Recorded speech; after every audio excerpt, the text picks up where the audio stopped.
আসসালামু আলাইকুম। আজকের রেসিপিটা তাদের কাছেই ভালো লাগবে যারা আমার মতো ভর্তা প্রেমী। আর কে ভর্তা খেতে ভীষণ পছন্দ করেন কমেন্ট বক্সে অবশ্যই জানাবেন। আরও একটা নতুন ভর্তার রেসিপি নিয়ে আপনাদের সঙ্গে হাজির হয়ে গেলাম। আশা করছি ভিডিওটা না টেনে সম্পূর্ণ মনোযোগ দিয়ে দেখবেন। এখানে আমি ৩টা মাছের লেজ নিয়ে সেগুলোকে লবণ আর হলুদ মেখে নিয়েছি। এখন এগুলোকে আমি একটু ভেজে নেব।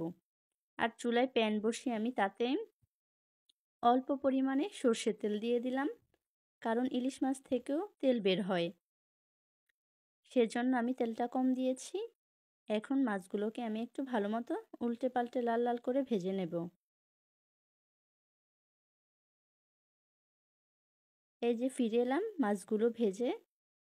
এখন কাজটা হলো আমার কাঁটাগুলোকে বেছে নেওয়া।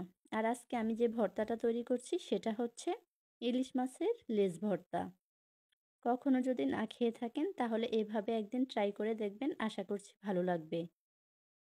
এখন আমি সবগুলো মাছ থেকে কাঁটাটা ছাড়িয়ে নেব।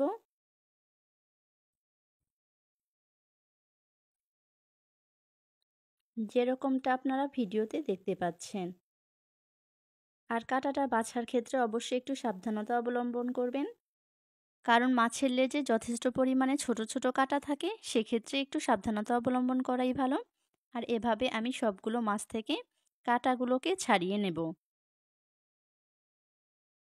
আর এই যে দেখুন, আমি ছাড়িয়ে একটা পাত্রে নিয়ে নিলাম। একদমই মাছে কাঁটা নেই, যদিও থাকে সেক্ষেত্রে আমি সেটা যথেষ্ট পরিমাণে ফেলে দেওয়ার চেষ্টা করব।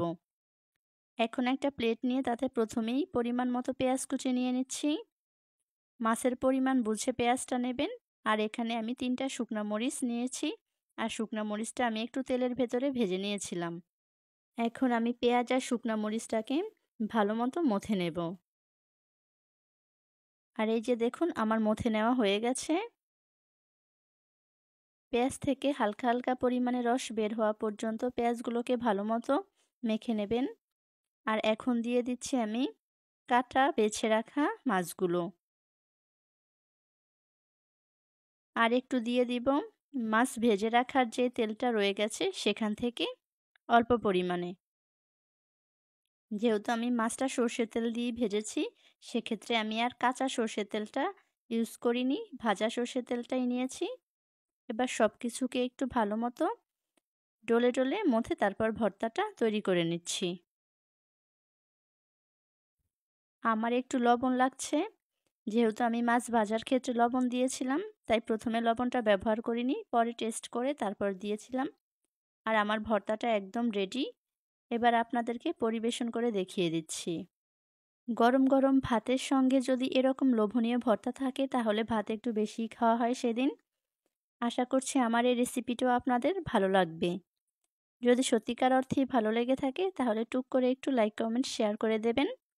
আজকের আয়োজন এ পর্যন্তই। আবারও ফিরব নতুন ও সহজ কোনো রেসিপি নিয়ে। সে পর্যন্ত সবাই ভালো থাকবেন, সুস্থ থাকবেন। আল্লাহ হাফেজ।